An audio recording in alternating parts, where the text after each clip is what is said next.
Baik, Bapak Ibu, apakah kita mulai saja sambil kita tunggu yang lain, Di? Lanjutkan. Siap.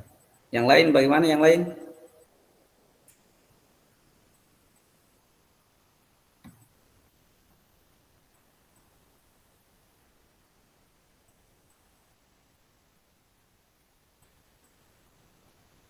Kayaknya lagi tidak di tempat ini atau jaringan mungkin.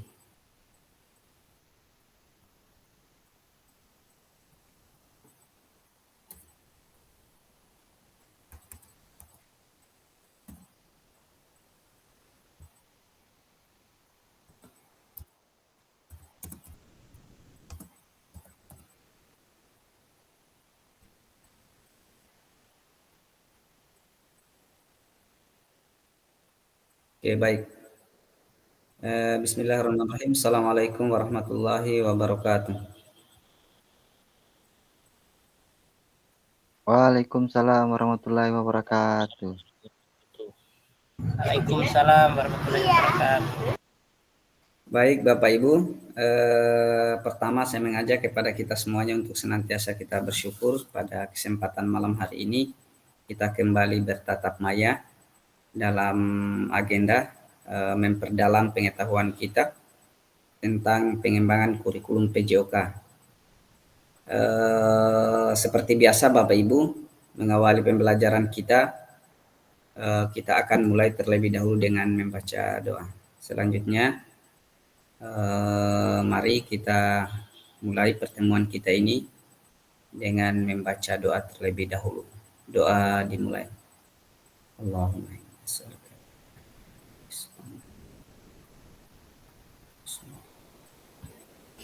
doa selesai. Selanjutnya Bapak Ibu, mengingatkan kembali tentang kesepakatan yang biasa kita bacakan setiap kali pertemuan. Yang pertama, kita usahakan menyalakan kamera. Kemudian yang kedua, kita mematikan mikrofon. Kemudian yang ketiga, kita upayakan hadir seutuhnya. Kemudian kita coba menghargai waktu. Kemudian jika ada hal-hal yang perlu ditanyakan, kita manfaatkan fitur chat yang ada di room. Selanjutnya kita gunakan juga raise hand. Kemudian terkait dengan hal-hal yang tidak bisa kita kendalikan, terkait jaringan dan lain-lain, itu hal-hal yang bisa kita tolerir. Kemudian Bapak Ibu, izinkan saya menyampaikan tujuan pada sesi kita kali ini.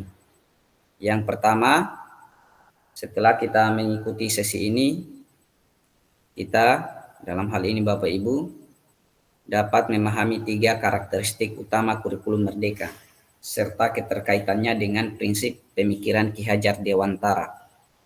Kemudian yang kedua, peserta mampu memahami pengembangan kurikulum PJOK. Yang ketiga, peserta mampu memahami penyusunan program PJOK yang berkualitas dengan backward design. Ini agenda kita, Bapak Ibu. Insya Allah kita coba untuk disiplinkan waktu maksimal mungkin. Agenda kita yang pertama ini kita akan mencoba membahas backward design. Apa itu backward design? Kemudian yang kedua, pengembangan kurikulum PJOK selama 25 menit.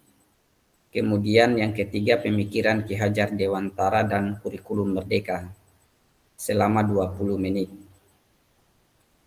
Bapak Ibu sekalian, perlu saya sampaikan kalau pada pertemuan kita sebelumnya kita menggunakan beberapa media seperti Padlet dan Jamboard. Akan tetapi pada kesempatan sesi ini kita akan lebih banyak mengemukakan pikiran dan pengalaman kita lewat room kita ini. Jadi saya sangat berharap kepada Bapak Ibu untuk bisa aktif selama kegiatan kita tatap maya ini. Karena sekali lagi kegiatan tatap maya kita tentang pengembangan kurikulum PJOK ini kita lebih banyak untuk mengemukakan pendapat kita secara langsung di pertemuan virtual kita. Selanjutnya Bapak Ibu, kita masuk di aktivitas pertama, yaitu backward design dalam pengembangan kurikulum PJOK. Baik Bapak Ibu, silakan menulis di chat room terkait dengan pertanyaan yang ada di slide ini. Menurut Bapak Ibu, dari skala 1 sampai 10, kira-kira seberapa dalam pemahaman Bapak Ibu tentang kurikulum PJOK? Silakan Bapak Ibu. Klik di room chat. Kita menuliskan angka 1 sampai 10 terkait dengan seberapa paham kita dengan kurikulum PJOK. Kan semua kita ingin guru PJOK. Jadi kita coba merefleksi kembali pengetahuan kita itu kalau misalkan kisaran 1 sampai 10 itu ada di mana levelnya. Silakan Bapak Ibu di kolom chat.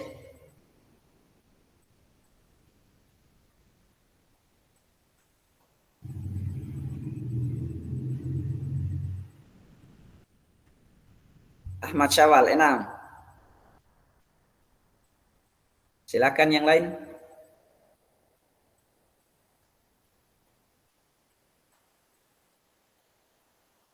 Mantap, Warohana. Mantul, mantap betul. Coba kita tunggu yang lain.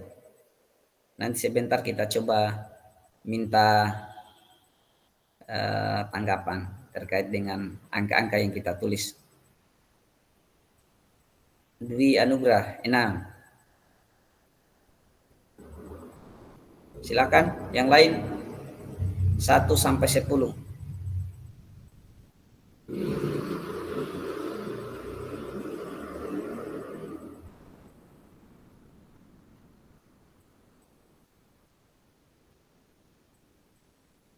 Pak Dirman, kira-kira menurut Bapak pemahamannya tentang kurikulum PJOK itu di angka di mana? 1 sampai 10. 7.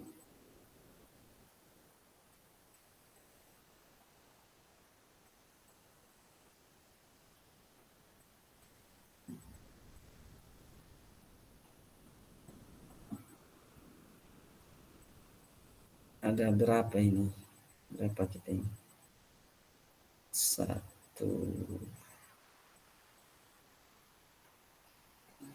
11 orang. 7.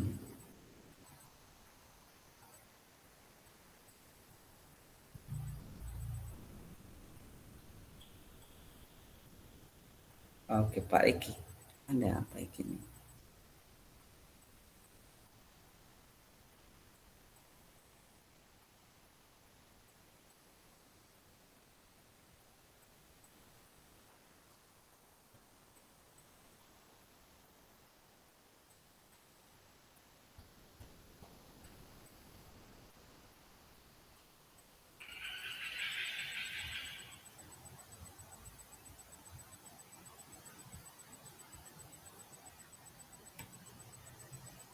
Oke, kira-kira siapa yang bisa, yang angka 7, yang bisa menyampaikan pemahamannya tentang kurikulum PJOK?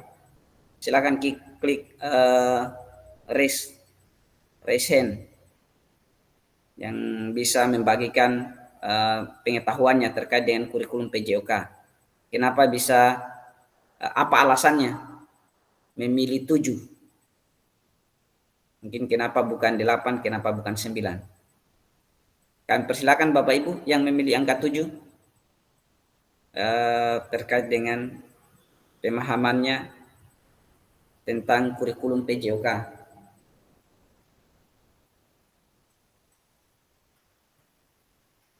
Silakan siapa yang bisa mewakili? Yang angka 7.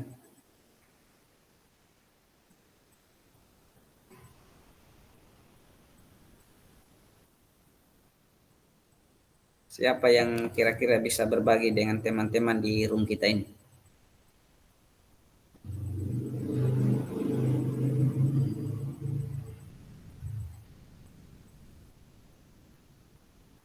Pak Rifki Firdayat mungkin bisa berbagi dengan teman-teman terkait dengan pemahaman kurikulum PJOK.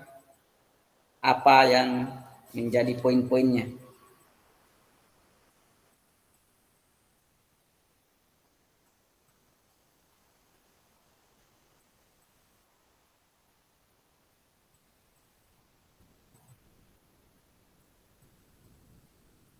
Baik, Bapak Ibu, karena tidak ada yang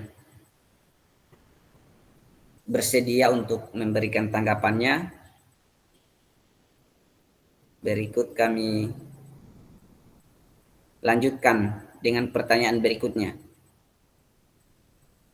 Silakan Bapak Ibu menulis di kolom chat ya. Pertanyaan lanjutan. Apa tujuan dari adanya pelajaran PJOK di sekolah? Nah, ini agak lebih panjang ini, agak lebih menantang. Silakan Bapak Ibu menuliskan di kolom chat. Apa tujuan dari pelajaran PJOK di sekolah? Kita mencoba merefleksi kembali. Apa sebenarnya tujuan dari mata pelajaran yang kita ampuh di sekolah itu? Silakan ditulis di kolom chat.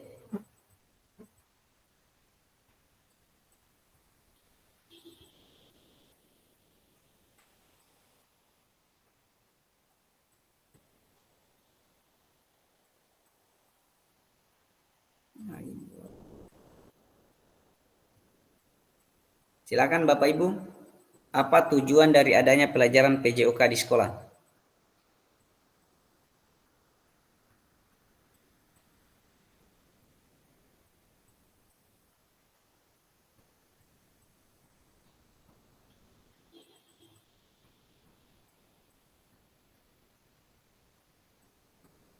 Silakan Bapak Ibu ya.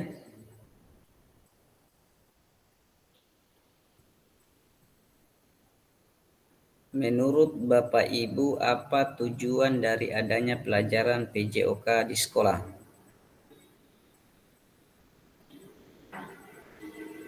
Silakan menjawab di kolom chat.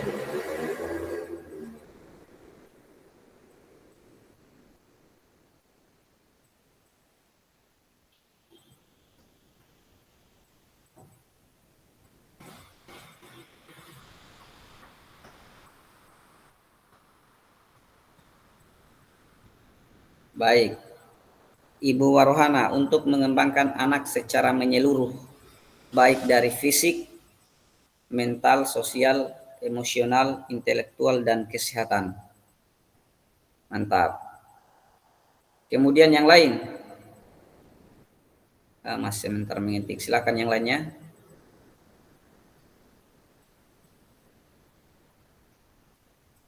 Sebentar kita minta tanggapan Ibu Warohana. Ternyata ada poin 8 sini terkait dengan pemahaman PJOK.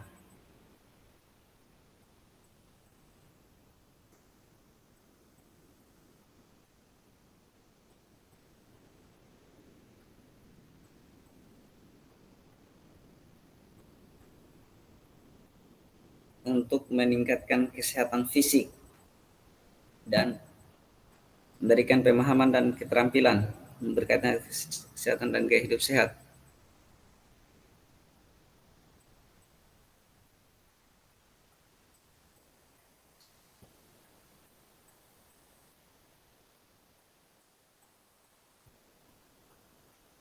Oke, yang lain ditunggu komentarnya ya. Apa tujuan dari adanya pelajaran PJOK di sekolah?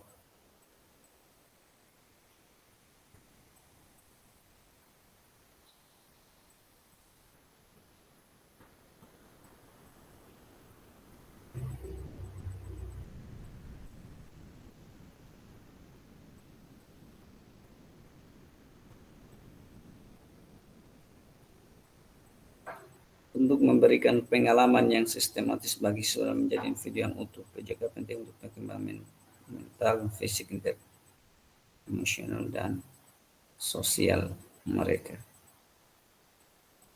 Oke, Bapak Ibu.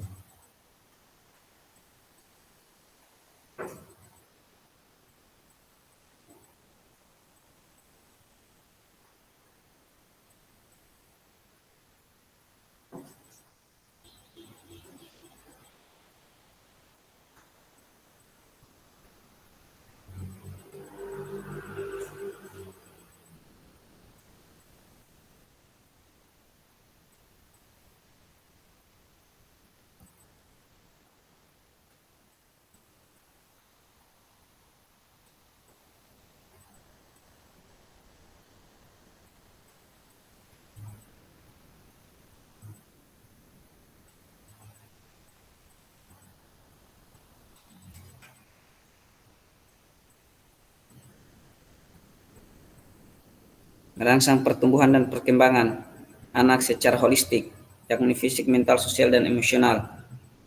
Tujuan pembelajaran dapat meningkatkan kemampuan gerak dasar peserta didik, serta dapat meningkatkan kebugaran jasmani dan kesehatan dan olahraga.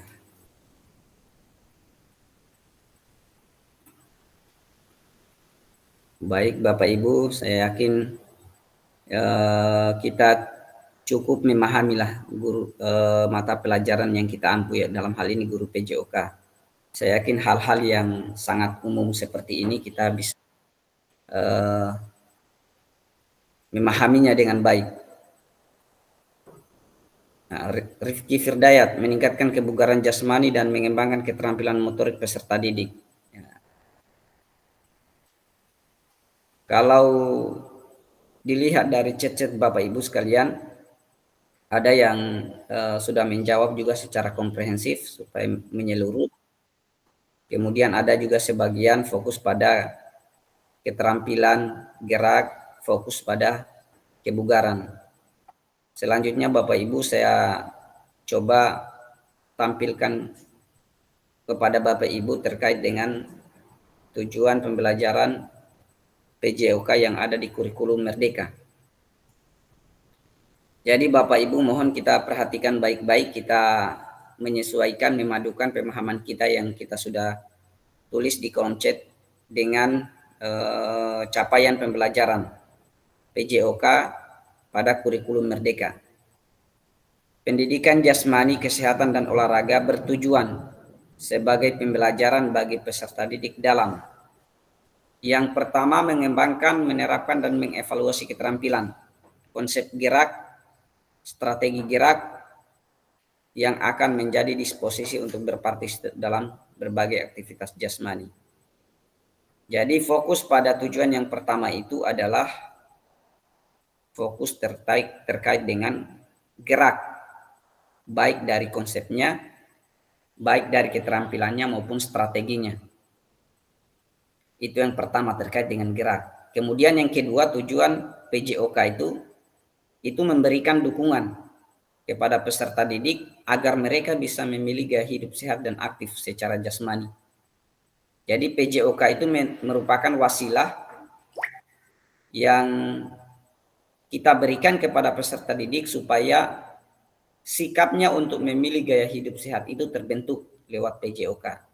Jadi perilaku dan sikapnya untuk memilih gaya hidup sehat itu di PJOK merupakan salah satu sarananya. Kemudian yang ketiga, membangun dan menerapkan keterampilan sosial dan emosional. Jadi ini juga yang menjadi titik yang penting dalam PJOK. Saya yakin Bapak Ibu sekalian sudah sangat memahami bahwa keterampilan-keterampilan gerak yang kita ajarkan kepada anak kita itu bukan semata-mata hanya sebatas keterampilan gerak, tetapi kemudian ada nilai-nilai di situ. Ada nilai sosial, ada nilai emosional. Kita kan sudah menyampaikan kepada anak-anak kita terkait dengan fair play, terkait dengan kerja tim, terkait dengan keterbukaan. Bahwa kita dalam satu tim itu harus menerima semua anggota tim kita tanpa perbedaan. Bahwa kita dalam satu kelompok itu harus berupaya untuk bisa bekerja sama.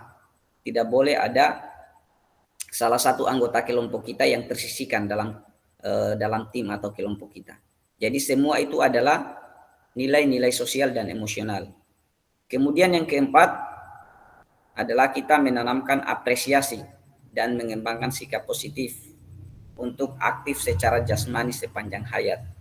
Jadi ini keempat tujuan umum, dan keempat-empatnya ini Bapak Ibu sudah sangat sesuai sekali dengan apa yang kita tuliskan di kolom chat kita.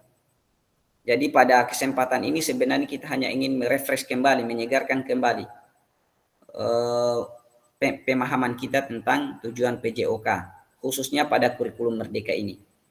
Bahwa PJOK bukan hanya sebatas keterampilan gerak, bukan hanya sebatas pengetahuan, tetapi di situ ada hal yang kita ajarkan agar anak kita itu bisa memiliki gaya hidup sehat, bisa memiliki nilai sosial dan emosional, bisa memiliki sikap positif. Kemudian Bapak Ibu, seperti apa yang saya sampaikan di awal tadi, bahwa pertemuan kita ini akan lebih banyak kita menyampaikan secara langsung, dan kita juga bisa menuliskan di kolom chat terkait dengan ada 3 pertanyaan yang kemudian perlu kita diskusikan. Kita perlu berbagi pengalaman, berbagi pengetahuan pada sesi kita ini. Yang pertama Bapak Ibu, terlepas dari kurikulum apapun, apakah selama ini Bapak Ibu sudah memahami dengan baik tujuan mata pelajaran dan menjadikannya sebagai acuan? Silakan Bapak Ibu untuk pertanyaan pertama ini. Apakah selama ini Bapak Ibu sudah memahami dengan baik tujuan mata pelajaran dan menjadikannya sebagai acuan? Mungkin kami persilakan kepada Ibu Warhana yang menuliskan angka berapa tadi ini? 8.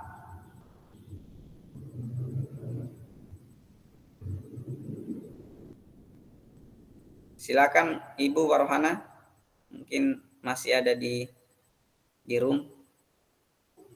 Kalau memungkinkan jaringan. Silakan Bu Guru. Semoga tidak mengecewakan jawaban ini. Salah tindis tadi Pak, salah tindis, tapi biar bisa jawab. Terlepas dari kurikulum, apakah selama ini Bapak sudah memahami dengan baik? Insya Allah Pak, kalau dari saya, menurut versi saya pribadi, insya Allah saya sudah memahami, karena guru itu kalau kita mengajar itu tentunya harus kita lebih pahami dulu tujuan pembelajaran yang kita ajarkan, baru bisa mencapai tujuannya kita ke peserta didik.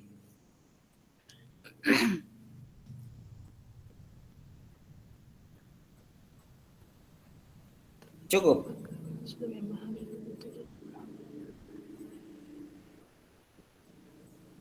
Halo? Siap, kedengaran Bu. Lanjut. Oh iya, baik.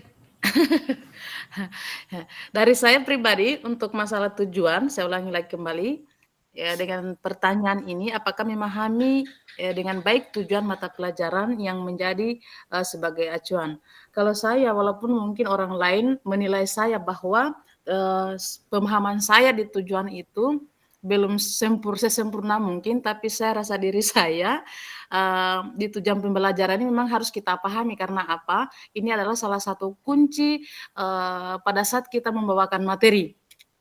Karena dalam pelajaran itu tanpa ada tujuan pembelajaran, kayaknya rasa apa kalau kita mengajar Pak. Jadi memang harus kita pahami tujuannya kita mengajarkan pada saat masuk kelas itu.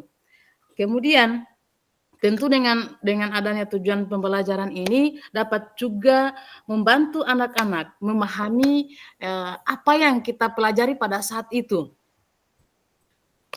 Untuk dari saya mungkin cukup sekian dulu Pak. Baik, terima kasih banyak. Jadi apa yang disampaikan oleh Bu Guru tadi memang betul, bahwa kalau kita masuk membawakan mata pelajaran, membawakan materi tertentu dalam hal ini adalah guru PJOK, memang kita harus memahami betul apa tujuan pembelajaran yang akan kita laksanakan. Dan tetapi Bu, yang mungkin yang dimaksud di sini adalah tujuan secara umum, tujuan mata pelajaran. Mata pelajaran, kalau tujuan pembelajaran itu kan itu kita harus bagi-bagi lagi. Ini tujuan, misalkan misalkan materi permainan bola besar. Kalau kita bagi-bagi lagi ke dalam tujuan pembelajaran itu kan itu akan ada beberapa pertemuan. Jadi masing-masing tujuan pembelajaran itu akan kita bagi lagi. Tapi yang kita maksud di sini mungkin tujuan mata pelajaran PJOK secara umum. Kemudian kita lanjut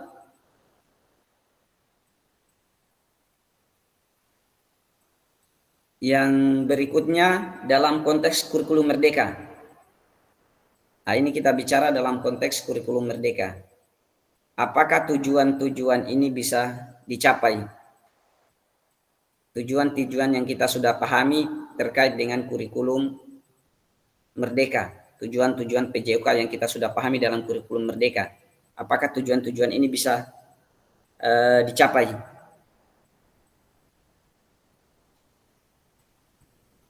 Silakan kita berbagi pengalaman, Bapak Ibu. Jadi kita akan bisa apakah? Silakan Pak Ahmad Syawal, mungkin bisa menyampaikan alasan-alasan konkretnya. Terima kasih, mungkin Pak. Dengan cara, ya. Kalau pandangan saya, Pak, bisa karena berdasarkan kurikulum merdeka untuk mata pelajaran PJOK itu kan ada beberapa kayak tujuan pembelajaran dari segi apa itu istilahnya, yang mengacu pada kebutuhan peserta didik serta karakteristik profil pelajar Pancasila dengan gotong royong dan kemandirian, yang di dalamnya itu terdiri dari kolaborasi, peduli, serta penyelesaian masalah terhadap masalah yang dihadapi. Mungkin seperti itu, Pak. Baik, terima kasih banyak ya. Jadi kalau kita menilai sebenarnya tujuan PJOK dalam kurikulum merdeka ini tidak jauh-jauh beda dengan kurikulum sebelumnya. Tidak akan pernah lari itu dari 3 hal. Apa yang disampaikan oleh Bapak Ibu di kolom chat terkait dengan pengetahuan, terkait dengan keterampilan, terkait dengan sikap. Dalam hal ini sikap sosial dan emosional. Kemudian perilaku hidupnya supaya dia bisa aktif sepanjang hayat. Nah, itu yang kemudian kita tanamkan. Jadi sebagaimana yang kita sudah pahami bahwa salah satu cara untuk menginternalisasi, menjadikan nilai-nilai di dalam diri peserta didik kita itu, salah satu caranya adalah apa yang disampaikan oleh Pak Ahmad Syawal tadi tentang profil pelajar Pancasila. Jadi itu juga salah satu struktur kurikulum di kurikulum merdeka, bahwa untuk bisa menanamkan nilai-nilai kepada peserta didik itu, salah satu yang sekolah lakukan adalah melakukan satu kegiatan yang berorientasi pada nilai-nilai. Dalam hal ini adalah profil pelajar Pancasila. Tadi sebagiannya sudah disampaikan oleh Pak Ahmad Syawal, ada kolaborasi di situ. Jadi di dalam PJOK itu tentu kita tidak asing terkait dengan kerjasama ini. Di dalam pembelajaran-pembelajaran yang kita lakukan, kita sering kemudian mengelompokkan peserta didik kita. Jadi salah satu tujuan dari pengelompokan itu adalah membiasakan peserta didik kita ini terlibat aktif dalam penyelesaian masalah di di kelompok. Jadi saya yakin pertanyaan di slide ini sangat mungkin, sangat bisa. Tujuan-tujuan PJOK dalam konteks kurikulum merdeka itu kita capai. Kemudian pertanyaan selanjutnya kami persilakan lagi kepada yang lain yang belum mengemukakan pendapatnya terkait dengan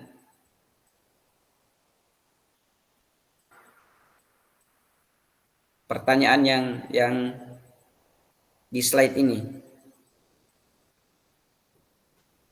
Saya minta kepada Bapak Ibu guru yang lain untuk menanggapi pertanyaan yang ada di slide ini. Pertanyaannya masih sama dengan apa yang dijawab oleh Pak Ahmad Syawal.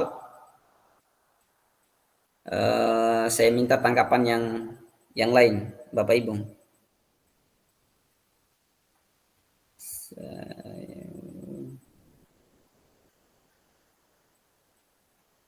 Pak Dwi mungkin bisa memberikan pandangannya terkait dengan. Baik, terima kasih. Silakan Pak.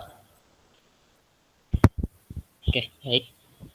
Untuk dalam konteks kurikulum merdeka, apakah tujuan-tujuan ini bisa dicapai?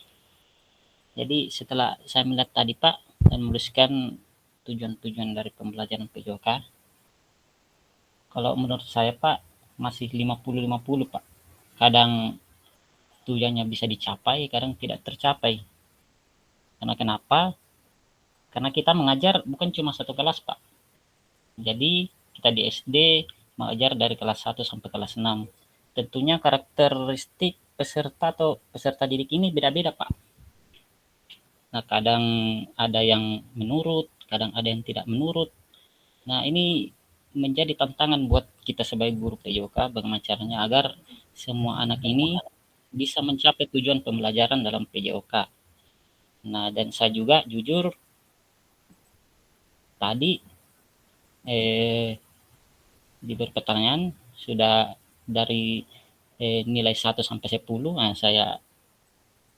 saya pilih nilai 6 karena masih banyak pendekatan dalam pembelajaran PJOK yang belum saya paham. Jadi kayak apa Pak, kayak ini materi atau modul sebelumnya tentang refleksi. Nah sebelumnya pada saat mengajar saya masih mengajar begitu saja tanpa menggunakan refleksi. Nah setelah saya mempelajari modul-modul ini tentang pembelajaran refleksi, bagaimana cara mengevaluasi pembelajaran, nah saya jadi tahu bagaimana caranya mengajar PJOK dengan baik. Nah saya rasa itu Pak, mungkin untuk tujuannya masih setengah Pak, kadang tercapai kadang tidak, karena sebagian siswa mempunyai karakteristik yang berbeda-beda. Saya rasa Baik. begitu Pak, terima kasih. Terima kasih banyak Pak Dwi sudah memberikan pandangannya. Jadi Bapak Ibu, saya kira apa yang disampaikan oleh Pak Dwi ini adalah satu fakta yang memang kita hadapi bersama-sama. Kalau misalkan ditanyakan kepada kita sebagai guru PJOK, ya mungkin dengan percaya diri kita akan bisa mengatakan bahwa tujuan-tujuan PJOK itu akan tercapai. Tetapi kemudian kan ada tantangan-tantangan yang kita hadapi di lapangan. Termasuk apa yang disampaikan oleh Pak Dewi tadi, sebagian peserta didik kita kan karakteristiknya berbeda-beda. Jadi kalau karakteristik peserta didik yang rasanya sangat sulit kemudian untuk mencapai tujuan-tujuan PJOK, nah disitulah tantangan kita.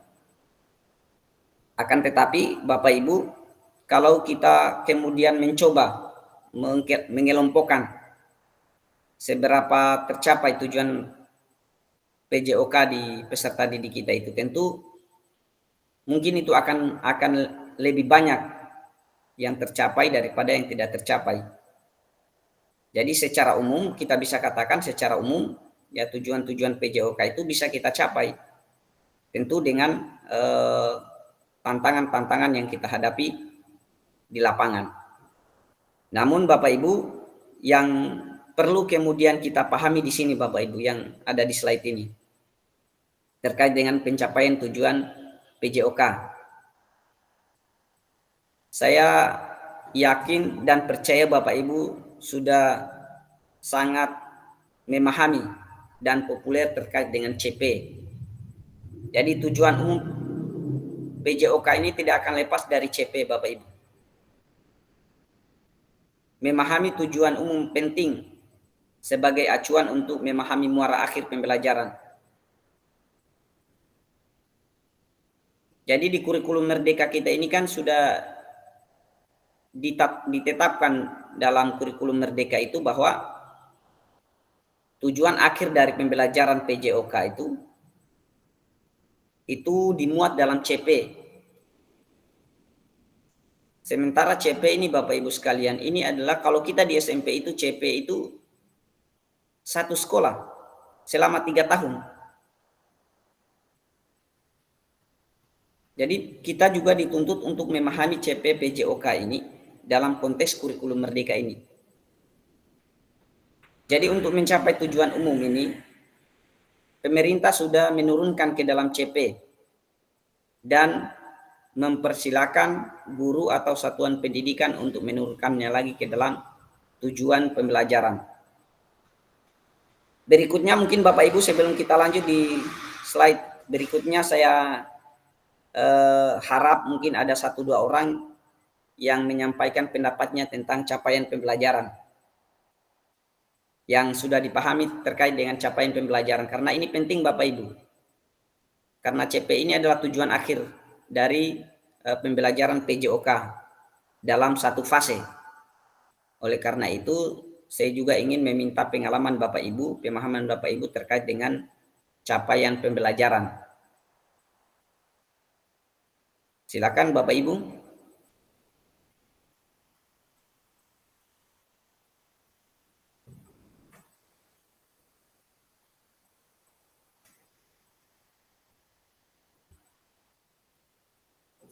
Silakan Bapak Ibu yang lain untuk bisa memberikan pengetahuannya terkait dengan capaian pembelajaran dalam kurikulum Merdeka ini.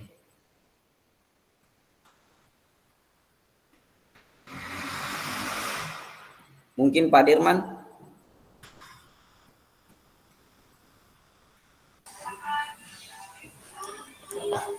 No comment dulu, mendengarkan dulu.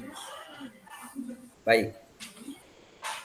Yang lain Bapak Ibu terkait CP ini?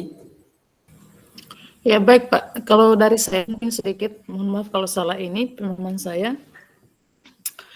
CP ini kan, kalau menurut saya sih Pak begini, ke CP ini kan salah satu target. Target, berarti kalau dari saya, pemahaman saya, untuk sebagai guru PJOK, guru itu harus mampu, atau guru atau saya sebagai guru PJOK mampu menerapkan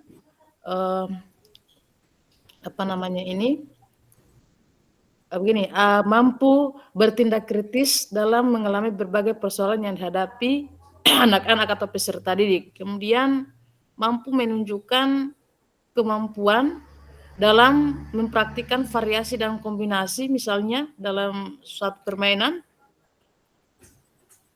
Kemudian apalagi itu ya. Yang jelasnya pada intinya kalau menurut saya itu adalah capaian target untuk capaian target kita pada saat mengajar, Pak. Itu Sudah, ya, saya. baik. Terkait dengan CP ini Ibu Warohana sudah kira-kira sudah mengeksplorasi untuk mendapatkan CP ini, kita lihat di bagian mana ini. Mungkin bisa berbagi pengalaman terkait dengan CP ini supaya kita ada pengalaman.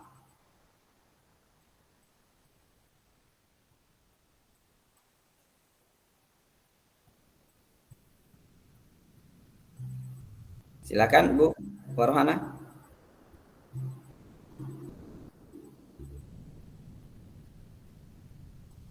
Baik.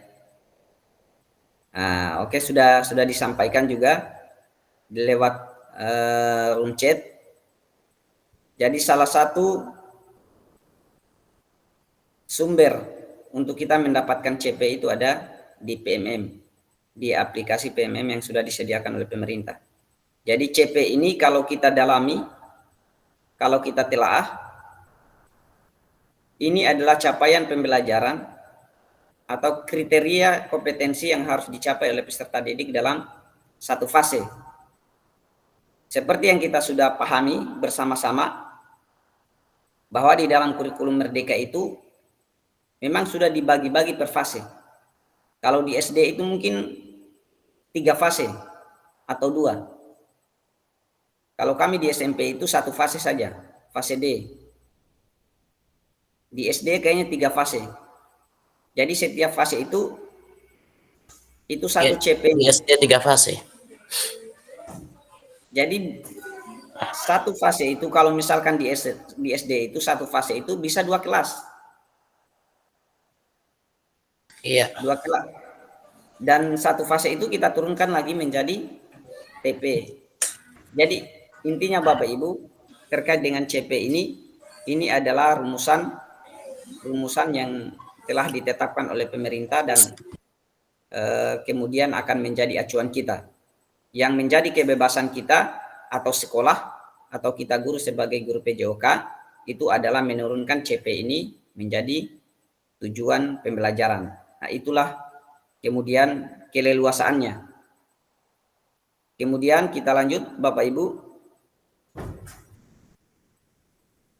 terkait dengan backward design. Mungkin Bapak Ibu masih sudah populer dengan backward design ini. Kalau teman-teman yang sudah mengikuti guru penggerak, kemudian sudah mengikuti PPG, piloting, saya yakin pendekatan backward design ini sudah dipahami dengan baik. Jadi backward design ini ada 3 tahap utamanya. Yang pertama kita mengidentifikasi capaian pembelajaran. Kemudian yang kedua menentukan metode penilaian. Kemudian yang ketiga baru kemudian kita merencanakan pengalaman belajar dan strategi. Jadi ini adalah tahapan backward design secara umum. Kemudian ini kata kuncinya Bapak Ibu, backward design merupakan proses sistematis yang memastikan kesesuaian kurikulum dengan capaian pembelajaran yang diinginkan. Backward design juga pada akhirnya membantu guru menyelaraskan antara tujuan, langkah-langkah pembelajaran, dan penilaian. Selanjutnya Bapak Ibu kita masuk di aktivitas kedua. Aktivitas ini kurang lebih 25 menit. Oke, selanjutnya kita coba lagi memaksimalkan fitur chat kita terkait dengan pandangan Bapak Ibu. Manakah yang benar definisi di bawah ini? Silakan ditulis di room chat Bapak Ibu. Nomor 1 ini, kurikulum merupakan seperangkat aktivitas untuk menguasai keterampilan. Jawabannya benar atau salah, itu saja. Jadi 1 sama dengan salah. Kemudian 2 sama dengan tergantung pilihan Bapak Ibu. Kalau pernyataannya benar berarti benar. Kalau pernyataannya salah berarti kita tulis salah di kolom chat. Silakan Bapak Ibu. Ada 3 pertanyaan yang akan kita tuliskan di kolom chat kita. Yang pertama, kurikulum merupakan seperangkat aktivitas untuk menguasai keterampilan, benar atau salah. Kemudian yang kedua, buku teks peserta didik dapat dikatakan adalah suatu kurikulum, benar atau salah. Kemudian yang terakhir, kurikulum adalah suatu standar untuk mengetahui apa yang peserta didik harus pelajari, meliputi keterampilan, pengetahuan, dan sikap, benar atau salah. Silakan Bapak Ibu ditulis di kolom chat. Oke, mantap sekali Pak Dirman. Kayaknya sudah sangat memahami nih Pak Dirman ini mungkin. Oke, yang lainnya ditunggu ya. Mungkin ada pandangan yang lain.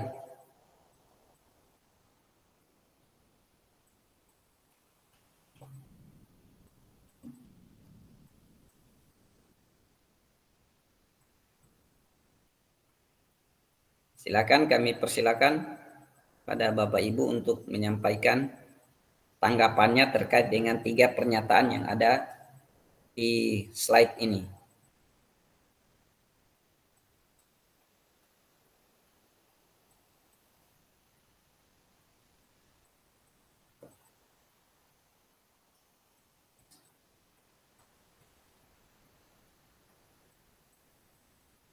Silakan yang lain untuk bisa menuliskan di kolom chat.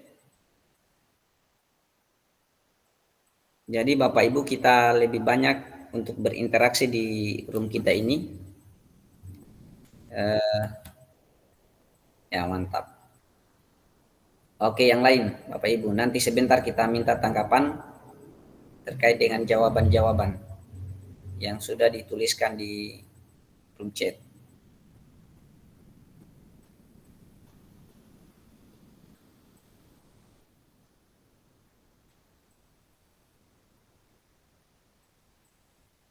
Baru 3 orang. Silakan yang lain untuk bisa menyampaikan, menuliskan tanggapannya terkait dengan pernyataan ini.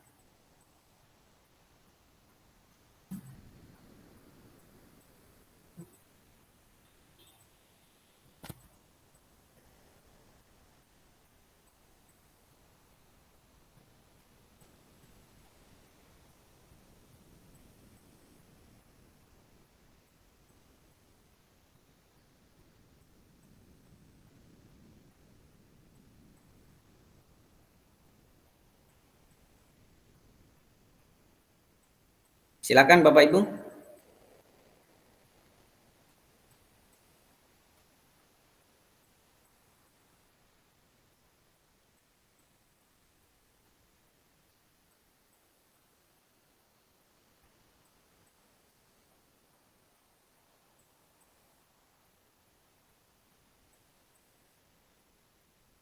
Oke.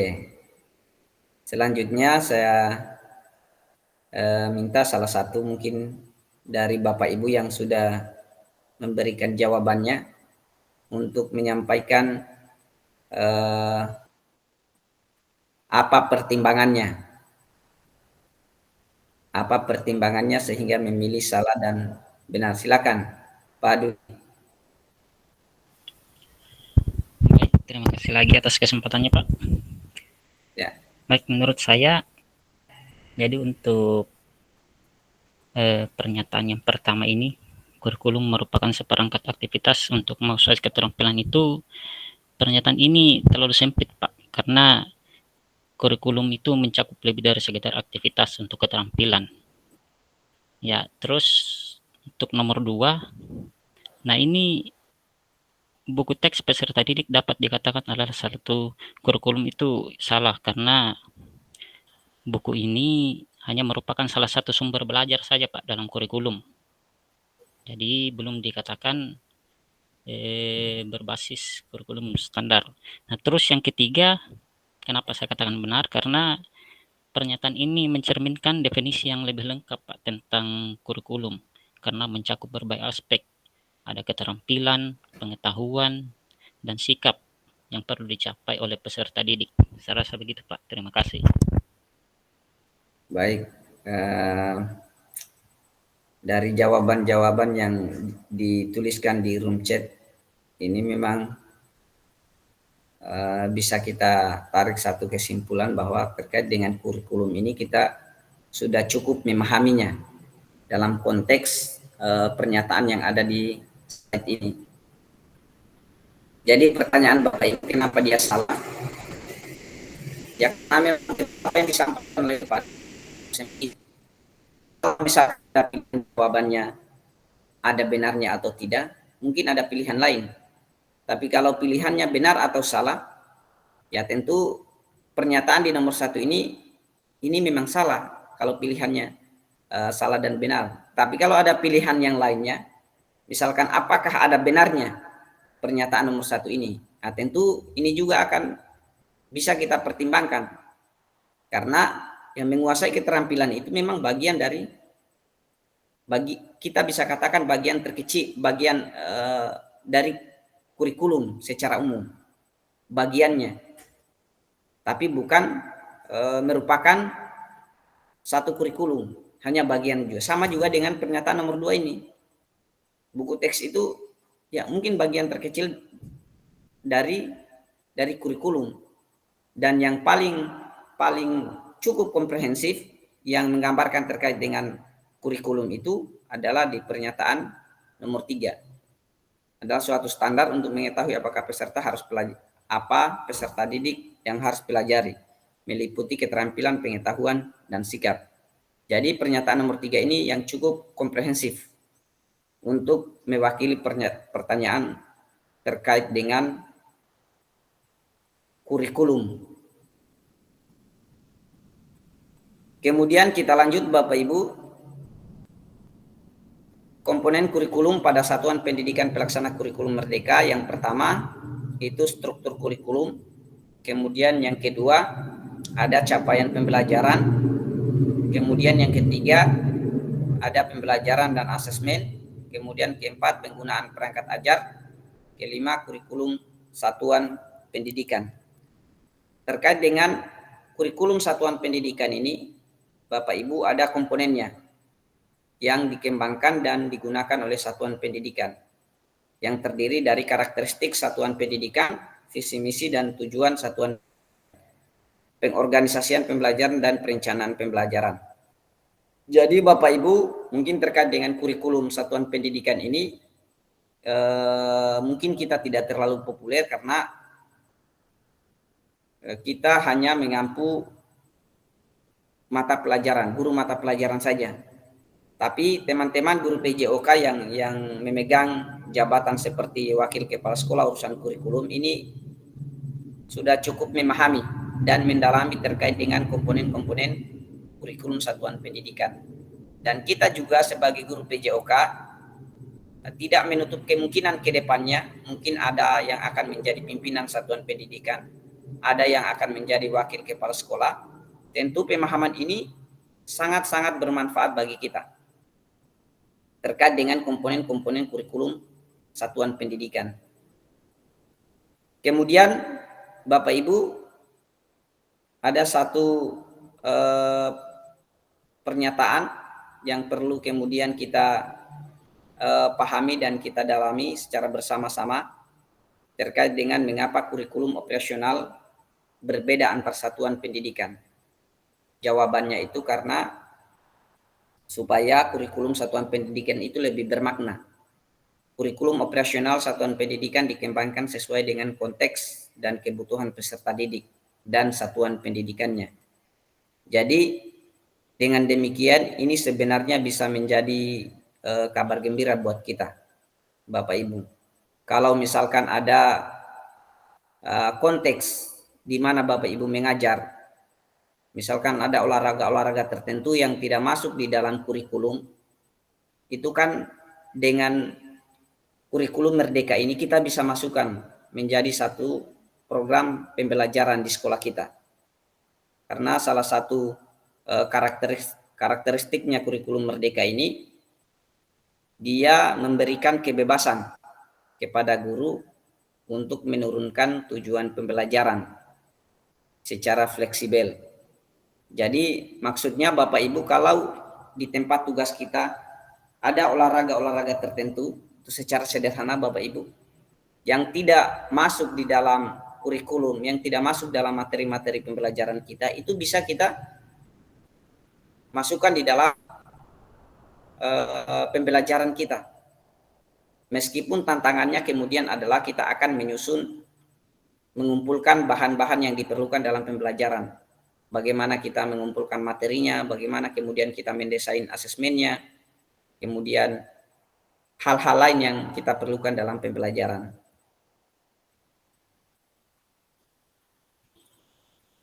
Kemudian Bapak Ibu yang khususnya yang lain, ini akan ada 3 pertanyaan lagi, dan pada sesi ini kita mencoba untuk berbagi cerita terkait dengan pengalaman Bapak Ibu dalam menyusun kurikulum PJOK. Yang pertama, bagaimana Bapak Ibu selama ini merancang program PJOK sebagai bagian dari pengembangan kurikulum mata pelajaran PJOK. Oke, Bapak Ibu yang lain, saya minta tanggapan Bapak Ibu yang lain, yang bisa juga yang baru bergabung, silakan memberikan tanggapannya terkait dengan bagaimana kita merancang program PJOK sebagai bagian dari pengembangan kurikulum mata pelajaran PJOK. Silakan Bapak Ibu berbagi pengalaman di room kita ini terkait dengan pertanyaan yang ada di slide ini. Silakan yang lainnya. Pak Dwi tadi sudah, Pak Ahmad Syawal sudah. Yang lain kami persilakan Bapak Ibu untuk menyampaikan pengalamannya dalam merancang program PJOK sebagai bagian dari pengembangan kurikulum mata pelajaran PJOK. Silakan Bapak Ibu klik raise hand.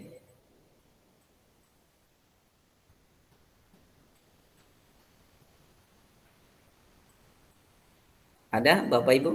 Kami persilakan. Silakan Pak Dirman, supaya kita hidupkan kita supaya lebih Iya. ini. Silakan. Iya, baik. Jadi saya dapat giliran, terima kasih. Ini sejujurnya menyusunan kurikulum PJOK mungkin tidak terlalu aktif sih kita di sekolah itu, karena tergantung sih juga bagaimana kemudian pimpinan sekolah mau fasilitasi pelaksanaan itu. Tapi paling tidak beberapa pengalaman kemarin itu dalam merancang program PJOK, saya lebih cenderung pada bagaimana program PJOK itu mengacu pada capaian pembelajaran, atau yang istilah dulu itu kompetensi dasar yang harus dicapai. Ini istilahnya sekarang ya lebih populer dengan capaian pembelajaran. Nah, jadi mengacu pada itu, mengacu pada capaian pembelajaran ini, tentu ini meliputi dari sisi kemampuan motorik, kemudian keterampilan bermain olahraga, lalu pengetahuan tentang kesehatan termasuk kebugaran jasmani, lalu kemudian sikap atau afektif siswa ya terhadap aktivitas fisik yang dilakukan nanti. Nah, perencanaannya ini yang pertama dilakukan dengan memulai dengan menetapkan tujuan pembelajaran yang jelas, tentu yang harus selaras dengan tujuan standar nasional pendidikan lah begitu. Nah, di situ kan tujuan pembelajaran kalau di kurikulum Merdeka itu nanti kan kita turunkan sendiri ini dari capaian pembelajaran. Nah, tergantung bagaimana nanti karakteristik siswa dan mungkin juga sekolah kita sendiri. Nah, sampai itu kemudian muncul kurikulum operasional satuan pendidikan. Saya teringat dengan KTSP ini sebenarnya. Nah, ini cuma pemerintah jago sekali ini, rubah-rubah istilah aja sebenarnya ini. Nah, jadi itu programnya. Programnya itu saya ulangi. Saya mulai dengan bagaimana menetapkan tujuan pembelajaran dulu. Tentu acuannya adalah CP tadi. Yeah. Nah, CP tadi. Lalu kemudian dari itu muncullah namanya administrasi yang lainnya, mulai dari pelaksanaan pembelajaran hariannya, lalu kemudian bagaimana penilaiannya, sistem evaluasinya, kemudian bagaimana nanti tindak lanjutnya. Nah, itu sudah ada semua di dalam struktur kurikulum yang tersendiri seperti itu. Bahkan kan ada kurikulum dari sekolah itu sendiri biasanya. apa istilahnya, memasukkan hal-hal yang memang belum tercover dalam kurikulum secara umum. Nah, itu juga setiap mata pelajaran dicantumkan di situ. Termasuk bahkan di situ ada apa namanya, alokasi beban mengajar, bahkan sudah ada di situ, termasuk hal-hal yang lain. Jadi sejauh ini dari saya sih sederhana itu saja sih saya membuat programnya. Makasih. Kalau terkait Ya, bagaimana? terkait dengan ini Pak Dir, ini kan di dalam CP itu kan satu fase, sementara satu fase itu kan kalau di SD kan dua Betul, kelas, betul. kalau tidak Fase salah. 1, kelas 1 dan 2, Jadi betul. mungkin bisa berbagi dengan teman-teman terkait dengan bagaimana kemudian memetakan tujuan pembelajaran yang sudah disusun itu, memetakan per kelasnya mungkin. Kalau Ya. misal, nah, Jadi memang pertama saya memang terus terang di sekolah saya itu nanti tahun ini baru memulai menyelenggarakan kurikulum merdeka. Gitu kan. Jadi memang saya juga belum terlalu paham betul dengan kurikulum merdeka ini, apalagi dengan munculnya fase-fase itu. Tetapi dari beberapa seminar-seminar online yang saya ikuti, ternyata pembagian fase ini sebenarnya didasari dari usia anak. Kemudian didasari juga pertumbuhan dan perkembangan anak berdasarkan usia itu. Ternyata usia kelas 1 dan 2 itu sebenarnya 11-12. Nah, 11-12 sehingga nanti tujuannya tidak akan berbeda jauh. Hanya saja biasanya materi-materi pembelajarannya itu ada sedikit divariasikan. Ada mungkin dari kelas 1 lalu kemudian di kelas 2 katakanlah misalnya tujuan untuk masih perkembangan motorik halusnya misalnya. Di kelas 2 pun juga perkembangan motorik halus. Hanya saja dia di sana sudah ada sedikit lebih kompleks, ditambahkan saja begitu. Nah, contoh kalau misalnya kegiatan di fase kelas 1 itu, di fase 1 misalnya di kelas 1 baru kegiatan yang sifatnya misalnya gerak apa namanya? Apa ya? Saya sudah lupa, ada yang tiga ya, ada yang 3 itu, gerak 3 itu. Gerak non-lokomotor. Yang di tempat kemudian berpindah tempat, apa lagi namanya? Ya, lokomotor, non-lokomotor, Lokomotor, non-lokomotor, kemudian manipulatif. Kalau manipulatif itu kan kalau tidak salah belum ke arah fase 1 itu. Itu nanti saya cek lagi, tidak tahu. Yang jelas dia masih sifatnya yang non-lokomotor itu, yang masih bergerak di tempat itu belum terlalu kompleks, sederhana, mengayun tangan kan, atau bergerak-gerak kepala, belum sampai kepada. Nah, kalaupun misalnya ada yang manipulatif itu tidak sekompleks di fase kedua, di kelas 3 dan 4. Bahkan di kelas 3 dan 4 itu sudah mulai ya SD mulai cenderung kayak sudah ada sudah mulai hampir masuk pada kecabangan olahraganya. Tapi kalau di fase 1 dan fase 2 itu lebih cenderung kepada permainan yang umum saja, permainan tradisional yang melekat dengan diri anak gitu, kayak bermain yang tidak jelas tetapi menyenangkan buat mereka. Tapi di situ mengandung gerak-gerak yang ini. Nah, saya rasa itu mungkin pemahaman saya dari persoalan fase-fase ini, kelas 1 dan kelas 2 itu sebenarnya 11-12 menurut saya dari sisi usia. Nah, baik Pak. Mungkin makasih, itu saja. Terima kasih. Ya.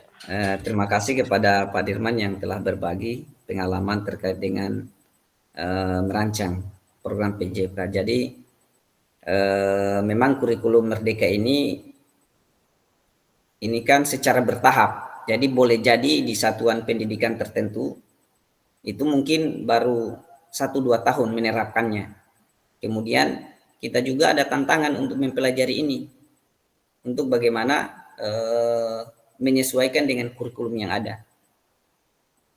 Apa yang disampaikan oleh Pak Dir tadi terkait dengan langkah pertama yang harus kita lakukan itu adalah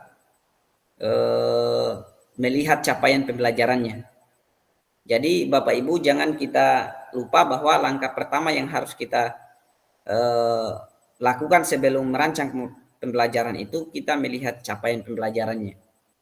Capaian pembelajaran di mana kita lihat bisa kita ambil di PMM sudah disampaikan tadi.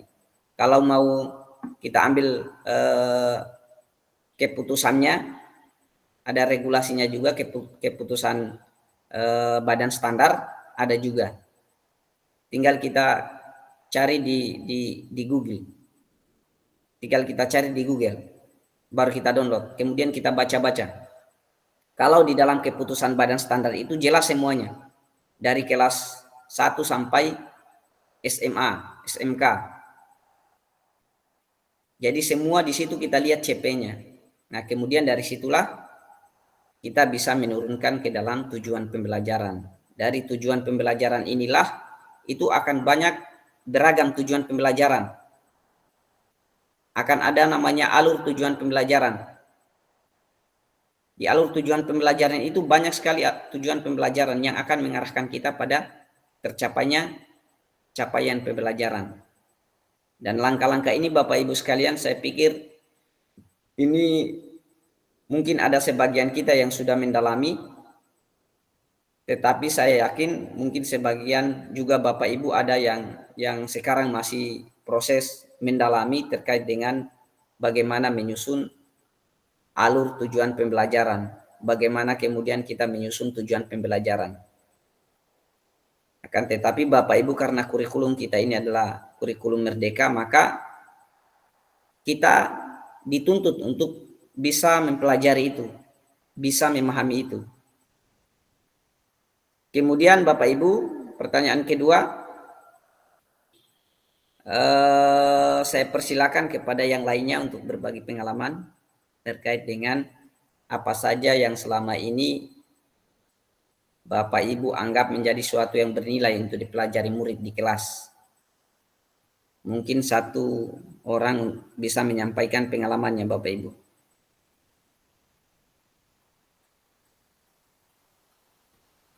Apa saja yang selama ini Bapak Ibu anggap menjadi sesuatu yang bernilai untuk dipelajari murid di kelas PJOK.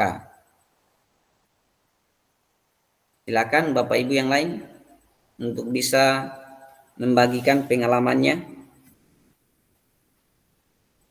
Jadi kita perbanyak sharing pengalaman Bapak Ibu. Saya juga kalau ada pengalamanku nanti saya coba sampaikan kepada Bapak Ibu. Bapak Ibu juga yang ada pengalaman terkait dengan kurikulum Merdeka ini, silakan kita manfaatkan pertemuan kita ini sebagai ajang kita sharing pengalaman, sharing pengetahuan. Silakan Bapak Ibu. Apa saja yang selama ini yang kita anggap bernilai yang dipelajari siswa kita di kelas PJOK yang kita ampuh. Ada Bapak Ibu yang bisa berbagi dengan teman-teman di room kita ini?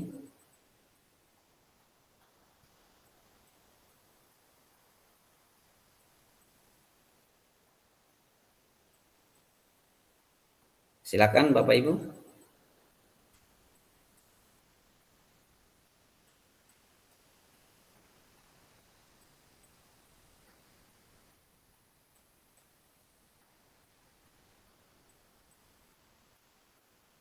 Oke, silakan Pak.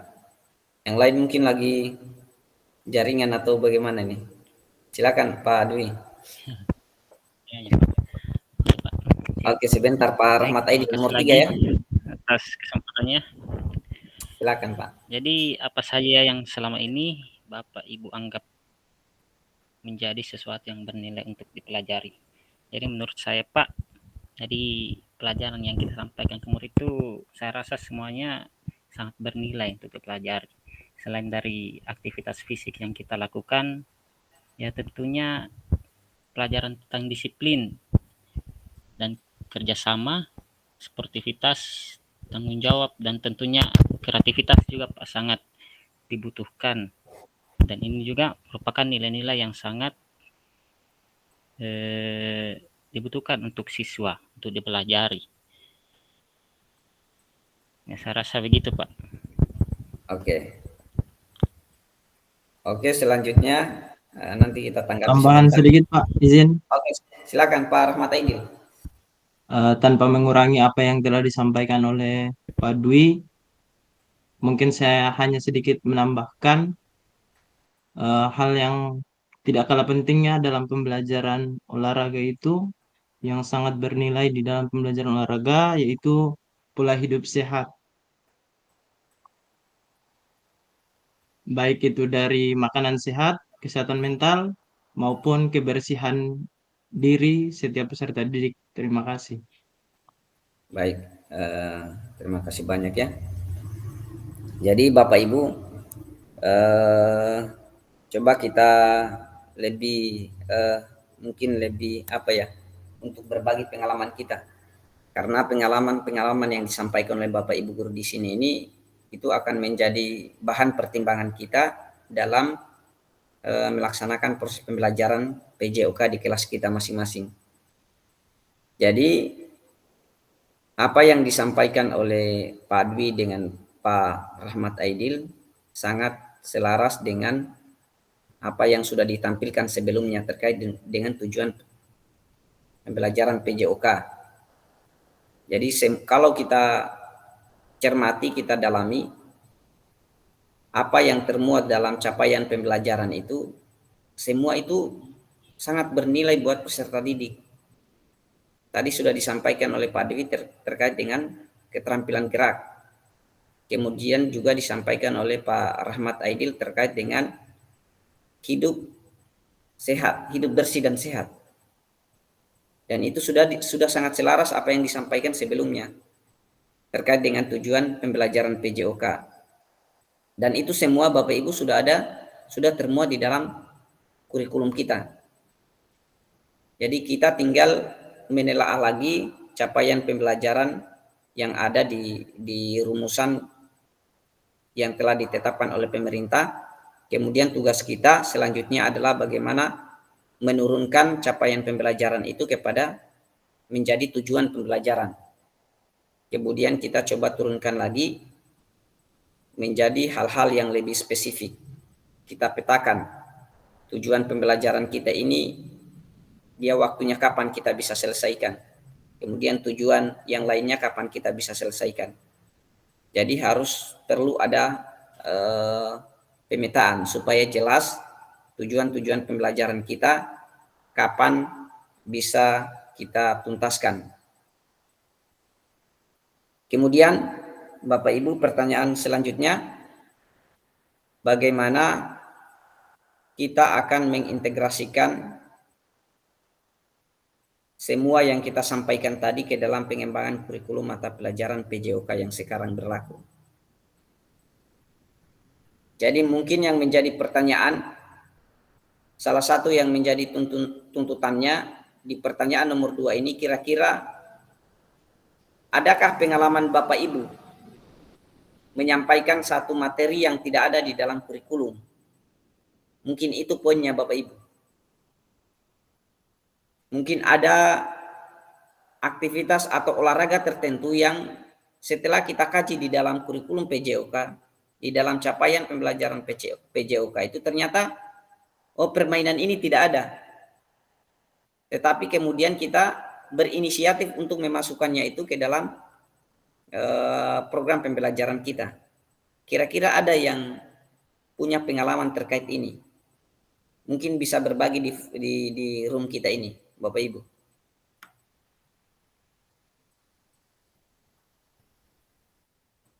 Oke, silakan Pak Firman. Iya, makasih. Ini kesempatan kedua, ini menarik ini pertanyaannya Pak Fasilitator ini. Silakan Pak. Ya, hanya sekedar apa istilahnya, cerita-cerita berbagi-bagi pengalaman ini sebenarnya. Yeah. Saya itu termasuk kalau dilihat mengajar, mungkin sebagian mayoritas orang-orang akan melihat bahwa apa ya, apa ini sebenarnya ini materi pembelajaran apa yang tidak jelas ini apa yang mereka lakukan di sana. Nah, saya memang tidak terlalu fokus kepada materi yang ada di buku.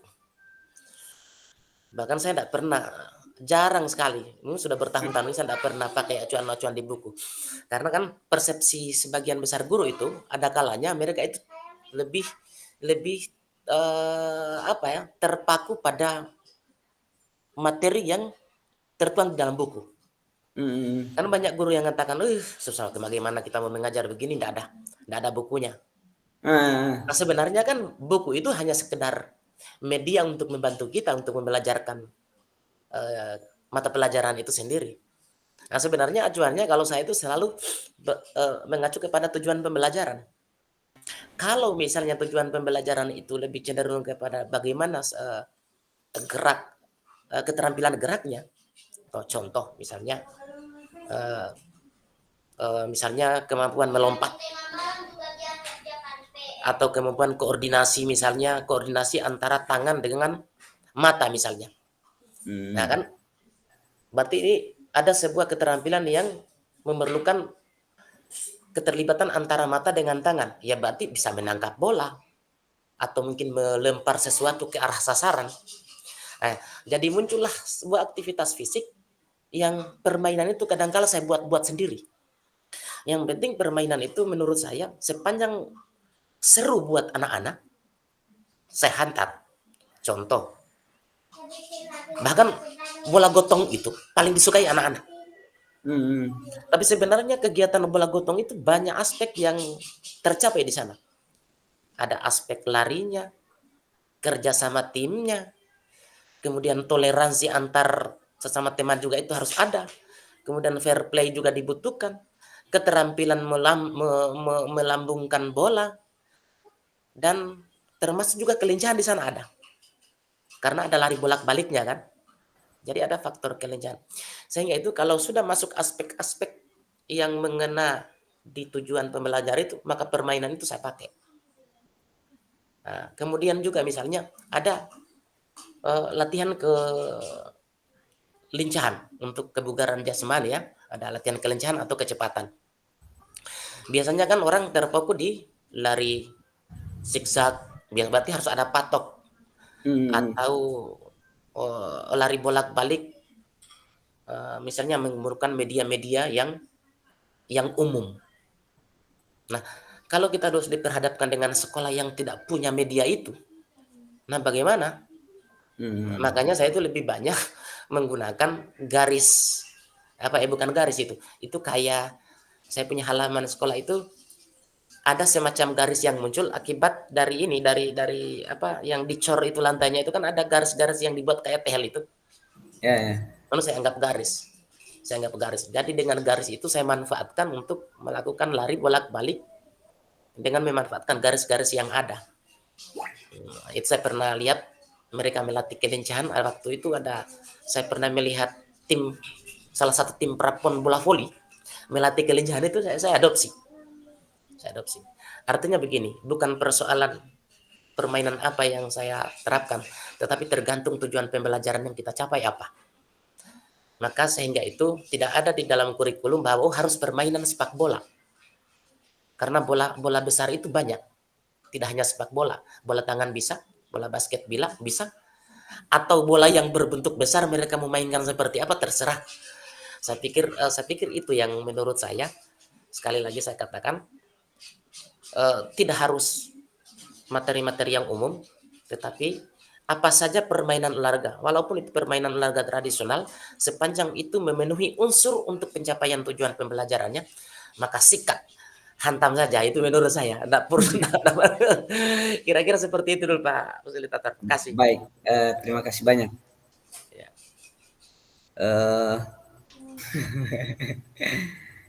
Saya kira memang betul ya apa yang disampaikan. Jadi acuan kita itu tujuan pembelajaran terkait dengan konten gerak yang kita berikan itu bisa bervariasi tergantung kita. Meskipun di buku-buku teks yang kita miliki di sekolah kita masing-masing itu sudah menawarkan banyak sekali variasi-variasi pembelajaran. Akan tetapi kita tentu menyesuaikan dengan sekolah kita, karakteristik sekolah kita. Kalau misalkan sekolah kita tidak sesuai dengan pembelajaran yang ditawarkan di buku, tentu ya, kita kemudian tidak memilih untuk tidak mengajar. Jadi kita tetap berpedoman pada tujuan pembelajaran. Kalau misalkan tujuan pembelajaran kita bisa dicapai dengan konten gerak yang kita buat sendiri, ya itu lebih bagus. Yang terpenting Bapak Ibu kita memahami bahwa yang menjadi acuan kita itu apa. Kalau kita sudah memahami acuan kita adalah tujuan pembelajaran, maka kita akan lebih bebas. Misalkan kita masuk di kelas kita, kalau kita sudah tahu tujuan pembelajaran, oh pertemuan, misalkan pertemuan 1 sampai pertemuan 3, saya masih fokus pada tujuan pembelajaran ini. Nah, jadi dengan acuan itu kita akan lebih bebas, apalagi kita sekarang kan terhubung dengan internet. Jadi ketergantungan kita dengan buku itu tidak menghalangi kita kemudian untuk menghadirkan proses pembelajaran kepada peserta didik. Saya kira apa yang disampaikan oleh Pak Dir ini juga sudah dipahami oleh teman-teman guru, bahwa kita harus memahami acuan kita di mana dalam melakukan proses pembelajaran. Terima kasih Pak Dir sudah berbagi Pak teman-teman. Kemudian perlu kami sampaikan juga terkait dengan faktor yang mempengaruhi pengembangan program PJOK. Jadi di sini ada 6 faktor yang mempengaruhi dalam pengembangan program PJOK. Yang pertama, kebutuhan dan karakteristik peserta didik. Kemudian konteks masyarakatnya. Kalau suatu masyarakat ada olahraga tertentu yang itu sangat populer di masyarakat itu di kurikulum Merdeka itu sangat welcome untuk kemudian kita memasukkan itu. Tinggal tantangannya, yang menjadi tantangannya adalah bagaimana kemudian kita menyusun asesmennya, bagaimana kemudian bagaimana kita menyusun konten gerak di dalam pembelajaran kita. Karena kan tidak ada buku, tidak ada materi di dalam buku, ya otomatis kita harus mendesain sendiri bagaimana proses pembelajarannya, bagaimana kemudian asesmennya. Jadi kalau kita mampu mendesain itu, kita sangat tidak tergantung dengan buku-buku kita. Kan referensi di tempat lain itu sangat banyak. Tinggal yang penting kita memahami poin-poin utamanya dari pembelajaran kita. Kemudian Bapak Ibu, yang ketiga adalah waktu. Yang selanjutnya adalah alokasi jam pelajaran. Itu sudah kita pahami bersama-sama. Kalau kami di SMP itu 40 JP alokasinya. Kemudian ada cakupan dan tahapan, kemudian teknologi. Ini juga teknologi penting dalam kurikulum kita. Bagaimana kemudian kita mengintegrasikan teknologi itu dalam pembelajaran PJOK kita. Mungkin sudah ada di antara Bapak Ibu yang menggunakan teknologi di dalam praktek-praktek di lapangan. Kalau misalkan di dalam ruangan itu kan itu sangat sering kita gunakan kalau di dalam ruangan. Hanya yang menjadi tantangannya itu di luar ruangan. Mungkin sudah ada teknologi yang terkini yang bisa kita gunakan. Kemudian Bapak Ibu kita masuk aktivitas ketiga, yaitu karakteristik utama kurikulum Merdeka dan artikulasi Ki Hajar Dewantara dalam pendidikan nasional.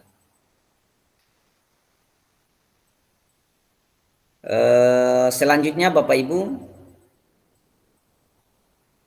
ini ada 3 karakteristik utama kurikulum Merdeka. Saya yakin sekali Bapak Ibu tentu sudah banyak mengikuti pelatihan, banyak sekali mengikuti seminar, banyak membaca referensi yang lain terkait dengan kurikulum Merdeka. Dan saya meyakini ketiga hal ini sudah sangat dipahami yang menjadi karakteristik kurikulum Merdeka. Yang pertama itu fokus pada materi esensial. Muatan yang paling diperlukan untuk mengembangkan kompetensi dan karakteristik peserta didik. Dan untuk mengetahui materi esensial ini Bapak Ibu sekalian, lagi-lagi kita kembali kepada capaian pembelajaran yang sudah ditentukan oleh pemerintah, yang kemudian kita turunkan menjadi tujuan pembelajaran. Kita kembali ke situ karena muara akhirnya ada di situ. Muara akhir dari pembelajaran kita per tahun, per kelas atau per fase itu ada di CP yang telah ditetapkan oleh pemerintah. Kemudian yang kedua, Oke, selamat datang. Kemudian yang kedua, karakteristik kurikulum merdeka adalah pengembangan kompetensi dan karakter. Pengembangan kompetensi sosial, emosional, dan moral peserta didik. Dan ini bukan hal yang asing Bapak Ibu. Di kurikulum KTSP juga sebelumnya, ini sudah sangat juga ditekankan terkait dengan kompetensi, karakter, dan sosial ini. Kalau di kurikulum merdeka ini, di samping ada nilai-nilai yang kita ajarkan dalam pembelajaran, tapi memang ada satu kegiatan khusus untuk pengembangan kompetensi, yaitu P5, Proyek Penguatan Profil Pelajar Pancasila. Memang khusus untuk menguatkan kompetensi dan karakter. Jadi di samping nilai dan karakter yang kita ajarkan dalam pembelajaran PJOK kita, kayak fair play, kerjasama, kemudian keterbukaan, tetapi ada nilai-nilai yang dituntutkan oleh pemerintah lewat proyek penguatan profil pelajar Pancasila. Kemudian yang ketiga, fleksibilitas pembelajaran. Ini yang dimaksud tadi oleh Pak Dir tadi, bahwa kita diberikan kebebasan oleh pemerintah untuk memasukkan konten-konten gerak di luar kurikulum untuk kita masukkan dalam program pembelajaran PJOK kita sebagai tambahan. Jadi kurikulum dapat disesuaikan dengan kebutuhan pengembangan kompetensi peserta didik. Tadi sudah disampaikan, kalau ada misalkan aktivitas gerak, kemudian hal-hal lain yang berkaitan dengan PJOK, yang berkaitan dengan tercapainya tujuan pembelajaran PJOK, dan itu tidak ada di dalam kurikulum, itu kemudian bisa kita masukkan. Dengan tentu ada tantangan-tantangan yang harus kita hadapi. Mungkin kita membuat satu modul, mungkin kita membuat rencana asesmennya bagaimana, dan kita merancang hal-hal yang berkaitan dengan pembelajaran. Kemudian Bapak Ibu, kita coba melihat pandangan yang disampaikan oleh Ki Hajar Dewantara. Ini sangat populer sekali di kurikulum merdeka ini terkait dengan pemikiran Ki Hajar Dewantara. Saya yakin sekali di pelatihan-pelatihan yang kita ikuti, seminar-seminar yang kita ikuti, sering kita mendengar apa yang disampaikan oleh Ki Hajar Dewantara. Jadi Ki Hajar Dewantara menggarisbawahi bahwa maksud pendidikan adalah menuntun segala kodrat yang ada pada anak, agar mereka dapat mencapai keselamatan dan kebahagiaan yang setinggi-tingginya, baik sebagai manusia maupun sebagai anggota masyarakat. Kemudian beliau mengatakan juga, oleh sebab itu pendidik itu hanya dapat menuntun tumbuh dan hidupnya kekuatan kodrat yang ada pada anak, agar dapat memperbaiki lakunya, bukan dasarnya hidup dan tumbuhnya kekuatan kodrat anak. Jadi Bapak Ibu, apa yang disampaikan oleh Ki Hajar Dewantara ini kita coba untuk mendalaminya, bahwa sebenarnya kita ini sebagai seorang guru, kita hanya menuntun kodratnya anak.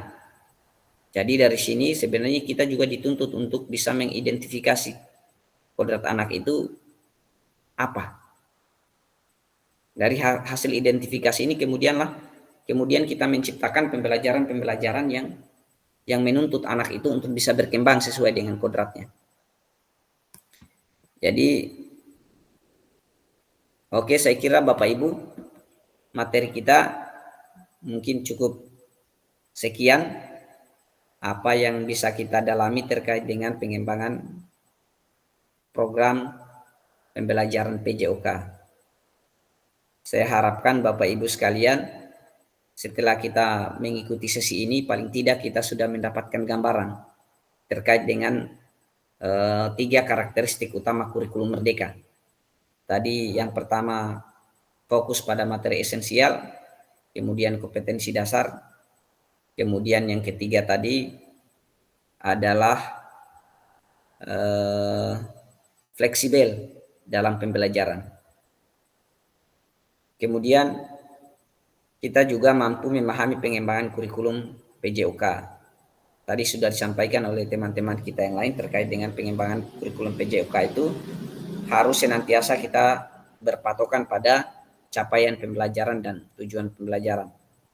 Kemudian kita mampu menyusun program PJOK yang berkualitas dengan backward design. Tadi sudah disampaikan sebelumnya tentang langkah-langkah backward design. Oke, mungkin Bapak Ibu itu saja pembelajaran kita hari ini. Saya ucapkan terima kasih banyak kepada Bapak Ibu yang sudah berbagi pengalaman di tempat kita ini. Tentu harapan kita pengalaman-pengalaman yang disampaikan oleh Bapak Ibu bisa menjadi pertimbangan kita dalam menghadirkan pembelajaran PJOK yang menyenangkan yang berpusat pada peserta didik. Oke, selanjutnya mungkin sebagai kesimpulan saya memberikan kesempatan kepada 1-2 orang mungkin Bapak Ibu. Silakan sebelum kita tutup. Mungkin ada hal-hal yang perlu ditanyakan supaya kita bisa sharing pengetahuan.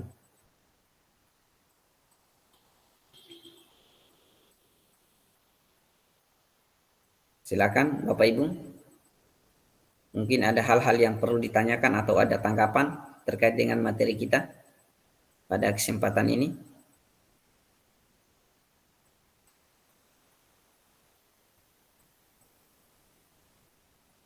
Atau kita cukupkan Bapak Ibu?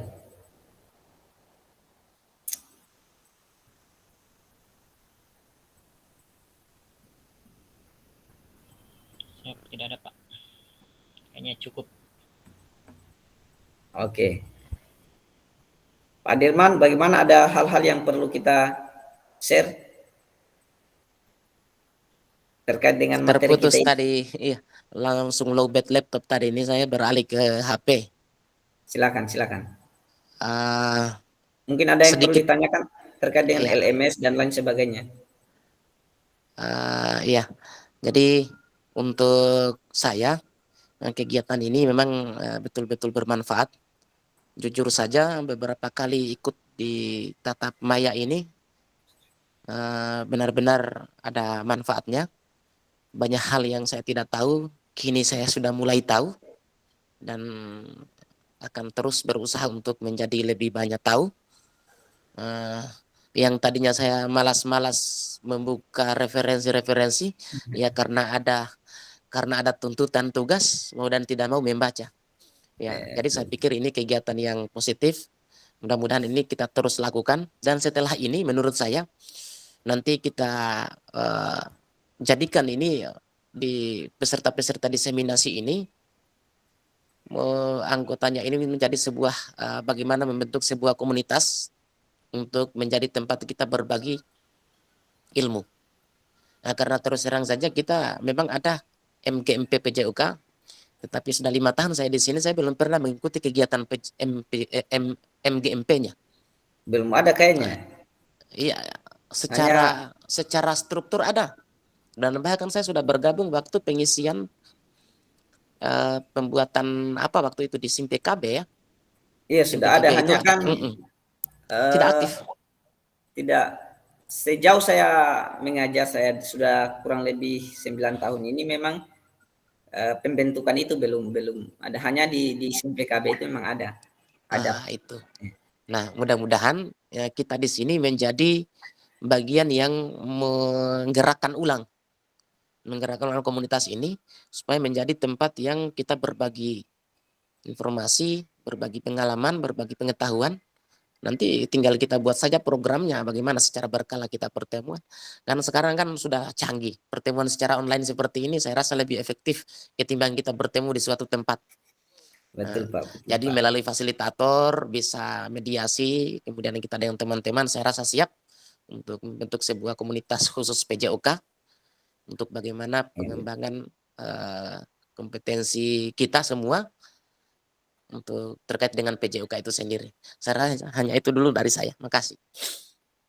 Baik, nanti kita coba follow up, memang betul karena MGMP sekarang itu memang sudah, apalagi kurikulum merdeka itu sudah ibarat sudah musimnya. Kalau kerjasama kolaboratif itu kan sudah dituntut dari kurikulum kita.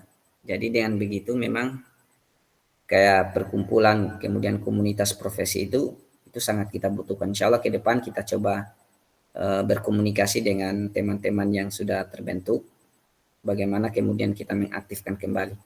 Saya kira itu saja terkait LMS. Saya yakin Bapak Ibu sudah sangat memahami pengerjaan tugas dan lain sebagainya. Tidak ada lagi hambatan, saya yakin.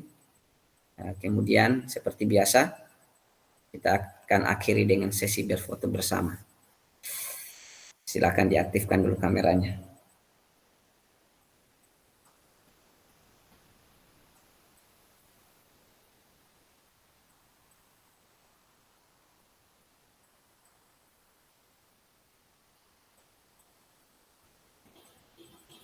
Pak Dwi.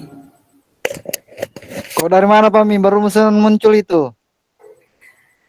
Ibu Ruhana ini masih standby dia tuh bagaimana? Pak Min ini sudah 2 minggu tidak masuk ini. Pak Eki silakan aktifkan kameranya. Alasan jaringan lagi terus ini. Pak Zul. Cuma belum muncul. Pak Zul jangan cuma dahi yang kelihatan Pak Zul. Pak Araf silakan diaktifkan untuk kepentingan Pertanggungjawaban. pertanggungjawaban dan kebutuhan kita di medsos untuk sosialisasi program. Siap, Oh, siap. Oke, siap. 1, 2, 3. Oke, salam olahraga. Salam. 1, 2, 3.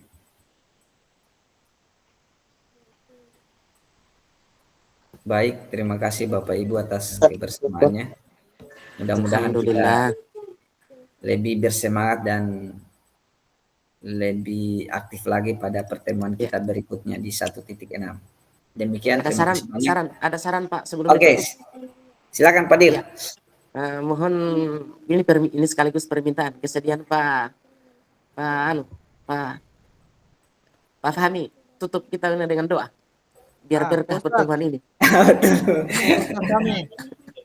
Betul, sudah selesai sesi. Betul. Oke, silakan Pak Zulfahmi.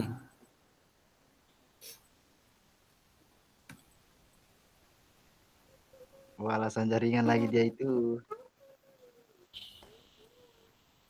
Ada bicara tapi mic-nya belum diaktifkan tuh Pak. Ya. Silakan. Ya, bismillahirrahmanirrahim. Assalamualaikum warahmatullahi wabarakatuh. Waalaikumsalam warahmatullahi wabarakatuh. Masya Allah. Sebelum kita mengakhiri pertemuan kita pada malam hari ini, marilah kepada kita semua untuk membaca doa sesuai keyakinan kita masing-masing. Semoga kegiatan kita pada malam hari ini menjadi berkah untuk kita semua. Amin. Salam.